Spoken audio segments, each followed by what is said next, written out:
In the mountains of the western states, between 5,000 and 10,000 feet in elevation, small groves of aspen trees often stand like shimmering oases on the mountain slopes. Many hikers have enjoyed walks through these groves, but few have ever noticed or stopped to study the secret stories that are hidden amongst the trees. Stories literally carved in the bark, revealing a part of the history of the Basque people's settling of the West. You know what they say, that you don't see sometimes the forest because of the trees? You can go right through the aspen forest and not see the carvings. Most people do that. But I wrote a book with the title Speaking Through the Aspens.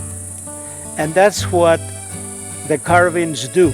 They speak for the sheep herders in their own voice, because nobody else wrote about them, nobody else cared about them. The Basque were first lured from their European homeland to California, Nevada by the gold rush in the 1850s. But once their get-rich-quick schemes failed, many would turn to making a living by using their old world skills of raising sheep. If you want prestige, you run cattle and a big hat. If you want money, you run sheep. And the reason is the sheep has two incomes, give you two incomes. The wool, which at that time was very important, a strategic material, and lambs. But the early herders, Basque herders, wanted to be their own bosses. They didn't take wages. They took sheep instead of wages. And so after a couple of years, they had maybe 1,000 ewes. And they struck out on their own, because back then this land was open. This is before the Forest Service, before BLM. Solitary Basque shepherds would spend long, lonely summers in high-elevation meadows, and more often than not, set camp among the stands of aspen. Using the bark of the aspen as their canvas, they would carve names, dates, messages to each other, and poetry. Joxe Mallea-Olaetxe, of Basque descent, has written 2 books on the Basque carvings in the West, and made it his life's work to document and interpret the words and pictures that Basque sheep herders have left behind.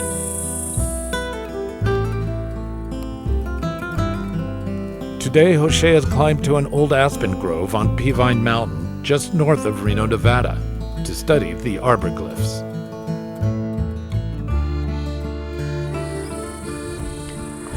I finally arrived to the main grove on Peavine Mountain. This is where the last surviving tree carvings carved by Basque sheepherders are. So let's go take a look. I can't wait.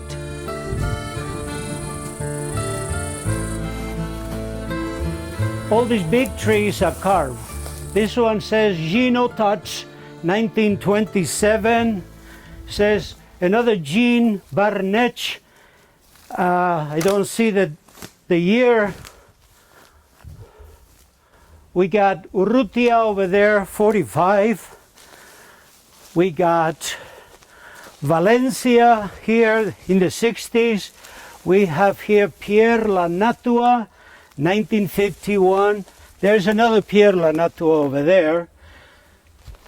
And here we have Paul, Charlie Paul, a German guy. He was here in 1901, and he's still herding sheep in 1945. So here is the P, A, U, and the L is on the other side.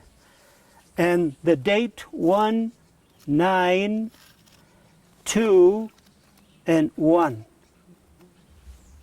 He has lots of carved trees on this area. Here we have another one much later, like 1960s, Johnny His last name is Savalegi, and his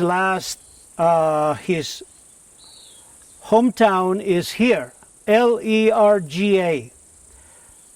Johnny was the bartender at Louis Bass Corner for about 30 years. Now, let's go to the next one.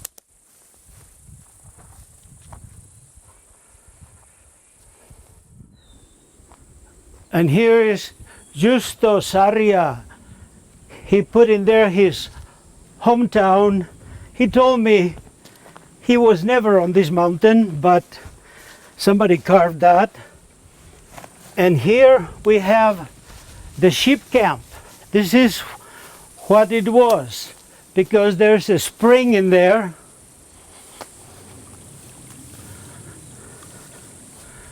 Right here. Okay, so this is the sheep camp. It's not just a little camp, it's a big camp. It's outdoors anyway. So here we have whose camp this was. So this carving says B-A-S-Q-O,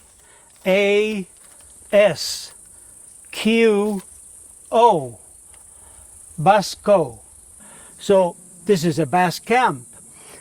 And the date is here, very old, over 100 years, 1915, 1915. This tree must be at least 130 years or more.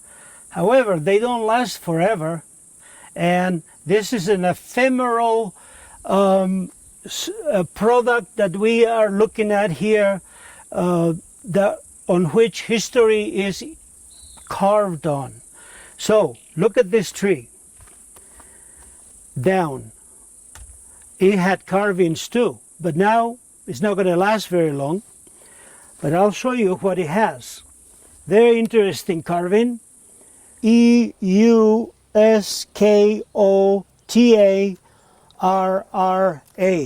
Euskotara, which means ethnically and Basque by politics too, ethnically and nationalistically Basque.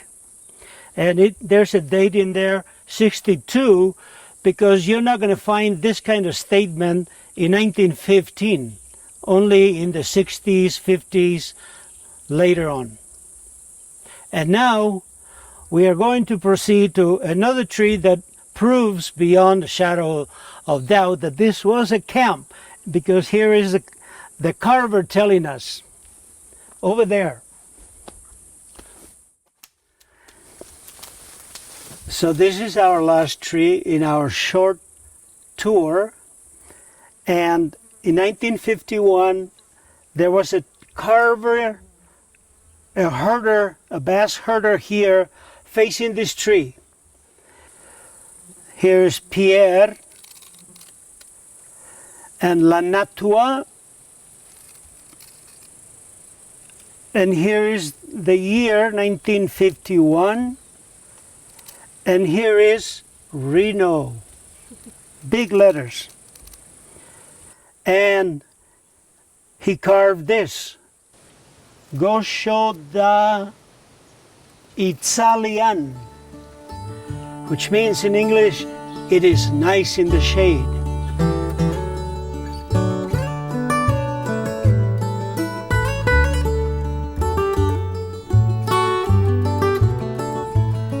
So, folks, you're looking at the biggest little secret in the West. The tree carvings are all over the West, but who knows anything about them? So please, if you come across one while you are enjoying the forest of aspens, don't harm them. Take pictures of them, and that saves them for the future. Thank you.